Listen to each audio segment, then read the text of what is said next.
Now I'm going to butcher the name, but this rod, the Sougayilang rod and reel, I would say overall not the best, but definitely not the worst.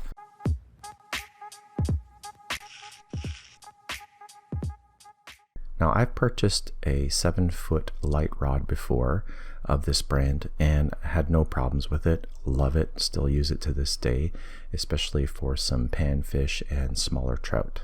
I bought that particular rod from Amazon, and this 8-foot medium light rod that I purchased was actually from Temu, and the reel as well from Temu.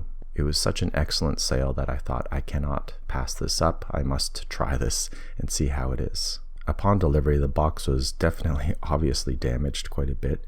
It's a 2-piece rod, and the rod itself was okay other than this one thing, and that is the first guide did not line up with the reel seat, and so if you put on the reel, the guide is cockeyed to one side.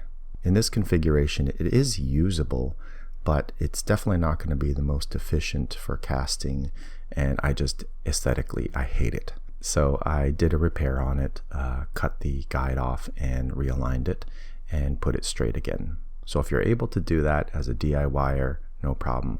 I did complain about this, and I basically, what did I do? I got about 7% off of the rod.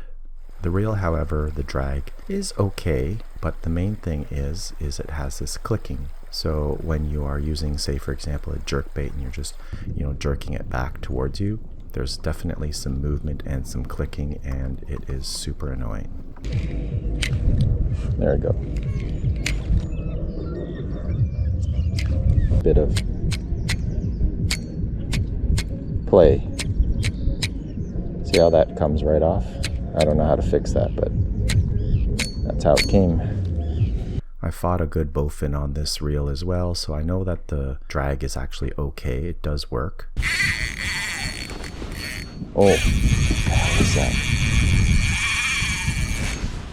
So this is the Sougayilang reel. It is not great. BT3000. So this is the first big catch. I've caught small trout on this rod and reel already, but I don't know what this is.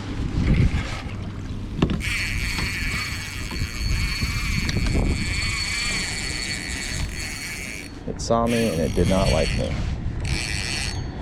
But that clicking while using some types of lures absolutely drove me mad. And again, if you're purchasing this from Amazon, it might actually be just fine. I don't know if this is just a Temu issue. I kind of suspect it probably is, like their rejects are going to Temu and they're selling it for a significant discount, and that's why it is so cheap, but it is definitely not labeled that way. But all those things aside, I mean, this rod is actually really good in terms of its performance. It definitely has a good fast tip. You feel some sensitivity there. Fighting some bigger fish, for example, this year I caught salmon in the river with this particular rod. I did change it to a Piscifun reel, so much better than the Sougayilang reel that I purchased, and so I have switched over to that. But yes, this salmon was fantastic, and the rod handled it with no problem. I've used it for trolling, definitely not made for that, but it will work. So for the price, I would absolutely recommend this particular brand. I would caution you from buying from Temu though, because just the quality of both items were terrible. Well, the rod was definitely defective, and I believe the reel is defective in this case. So this company, Sougayilang, I think is probably a decent company in terms of the rods. I have 2 of the rods. I had 3, but I broke one, but that was my fault. I was definitely over pressuring a salmon, and that snapped. So that was definitely my fault. So these rods have held up, and I actually really like them. They just feel great.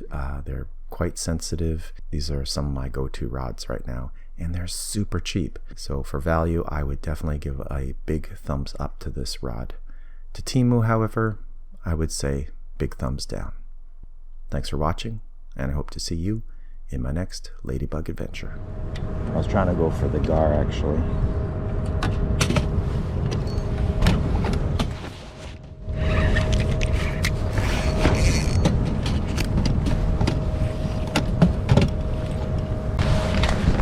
There we go, hooked up.